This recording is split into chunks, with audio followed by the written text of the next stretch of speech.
2 বছর যাবত আমি এইখানে এই স্কুলের প্রধান শিক্ষক দ্বারা বিভিন্ন মোবাইলে লেখা, মেসেঞ্জারে লেখা বিভিন্ন কথাবার্তা, বিভিন্ন আউটের যে কমেন্টস এগুলো শুনে পুরোপুরি আমি একটা ইপটিজিংয়ে ভুগতেছি। এমনভাবেই নিজের সঙ্গে ঘটে যাওয়া যৌন হয়রানির বর্ণনা দিচ্ছিলেন ভুক্তভোগী সহকারী শিক্ষিকা। তার অভিযোগ, প্রায় 2 বছর ধরে নানাভাবে যৌন হয়রানি করে আসছেন একই প্রতিষ্ঠানের প্রধান শিক্ষক। বিভিন্নভাবে সে আমাকে বিভিন্ন টর্চারিং করা চাইতেছে। টাকা 2বার টাকা দিছে, আমি টাকাগুলো তাকে যে কৌশলে ফেরত দিয়ে দিছি। ভুক্তভোগীর অভিযোগ, নানাভাবে অনৈতিক প্রস্তাব দিয়ে আসছেন টাঙ্গাইলের ভূঁইয়াপুরের অর্জুনা মহসিন উচ্চ বিদ্যালয়ের প্রধান শিক্ষক কাজী জহুরুল ইসলাম। এতে অতিষ্ঠ হয়ে বিষয়টি বিদ্যালয়ের অন্যান্য শিক্ষকদের জানানো হলে তারা সতর্ক করেন কাজী জহুরুল ইসলামকে। তবে তাতেও কাজ না হওয়ায় সম্প্রতি বিদ্যালয়ের পরিচালনা কমিটিতে এই বিষয়ে অভিযোগ করেন ভুক্তভোগী। অন্যদিকে বিদ্যালয়ের শিক্ষকদের অভিযোগ, এই বিষয়ে কথা বললে চাকরিচ্যুত করার হুমকিও দেন অভিযুক্ত প্রধান শিক্ষক কাজী জহুরুল ইসলাম। এতে আতঙ্কিত বিদ্যালয়ের শিক্ষার্থীরাও। নগদের কাছে সব গ্রাহকই প্রিয়, তাই তো সারা দেশে ক্যাশ আউট চার্জ সবচেয়ে কম। আমাদের সহকারী শিক্ষক এই স্কুলের রাবেয়া ম্যাডাম অভিযোগ করেছে, ওই আমাদের প্রধান শিক্ষক মহোদয় উনি ওনাকে বারবার যৌন হয়রানি করছে। সেটা হচ্ছে মানে ওই যে মোবাইলের মাধ্যমে রাত্রে গভীরে তাকে ঘুমন্ত অবস্থা থাকে, মানে ভালোবাসার স্টিকার দিচ্ছে, যেটা শুনলাম ম্যাডামের কাছে। এবং কি শুধু তাই নয়, তাকে হুমকি দেওয়া হচ্ছে যে রাস্তা থেকে উঠিয়ে নিয়ে যাবে। অভিযোগটা সত্য এবং সে দীর্ঘদিন যাবৎ তার উপরে অত্যাচার করে আসতেছে।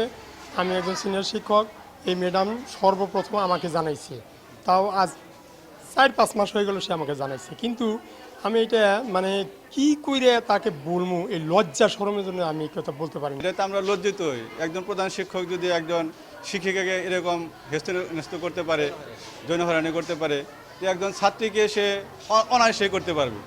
তার অফিসে একটা ছাত্রীকে ডাইকা নিল, ডাইকা নেওয়ার পরে সেখানে সে যৌন হয়রানি করতে পারে। তো এরকম প্রধান শিক্ষকের বিরুদ্ধে যে অভিযোগটা আসছে, এটা আমরা দৃষ্টান্তমূলক শাস্তি চাই। এই হেড স্যারের অনৈতিক হেড স্যারের যদি চূড়ান্ত বিচার আমরা না পাই, তাহলে আমরা স্কুলতে আসা বন্ধ করে দিব। আমরা চাচ্ছি যে স্যার যদি আসে স্কুলে, তাহলে আমরা আমরা ক্লাস করব না। আমরা নিরাপত্তাহীনতায় ভুগতেছি। যেখানে একজন শিক্ষকের নিরাপত্তা নেই, তাহলে শিক্ষার্থীদের কিভাবে নিরাপত্তা পাবো? এইখানে আমাদের টিচারদের নিরাপত্তা নাই, তো সেখানে তো আমাদের নিরাপত্তা থাকবে না, এটাই স্বাভাবিক। এ বিষয়ে কাজী জহুরুল ইসলামের সঙ্গে কথা বলতে তার কক্ষে যাওয়া হলে বন্ধ পাওয়া যায়, ফোনেও পাওয়া যায়নি তাকে। অন্যদিকে বিষয়টি তদন্ত করে বিধি মোতাবেক ব্যবস্থা নেওয়ার কথা জানিয়েছেন সংশ্লিষ্ট কর্মকর্তারা। নগদের কাছে সব গ্রাহকই প্রিয়, তাই তো সারা দেশে ক্যাশ আউট চার্জ সবচেয়ে কম। তো জানার পরে আমি প্রধান শিক্ষককে ফোন করেছিলাম বিষয়টি জানার জন্য। তো উনি যথারীতি সব কিছু আমার কাছে অস্বীকার করেছে যে সব বানা।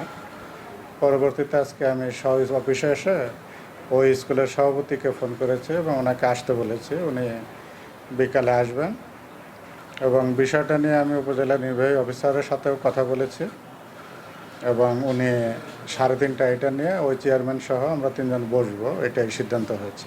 গভর্নিং বডিকে নির্দেশনা দেওয়া হবে, তারা বিষয়টি যথাযথ তদন্তপূর্বক প্রয়োজনীয় আইনানুগ ব্যবস্থা গ্রহণ করবে। এখানে তাদের যে প্রবিধানমালা আছে, প্রবিধানমালার আলোকে যে আইনানুগ ব্যবস্থা নেওয়ার কথা আছে, সেই আইনানুগ ব্যবস্থা এখানে নেওয়া হবে এবং এক্ষেত্রে তার সর্বোচ্চ যে শাস্তির বিষয়টা, সেই বিষয়টি নিশ্চিত করার জন্য গভর্নিং বডিকে অনুরোধ করা হবে।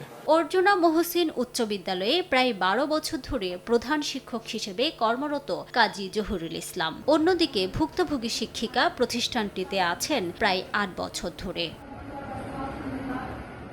সময় সংবাদ, টাঙ্গাইল।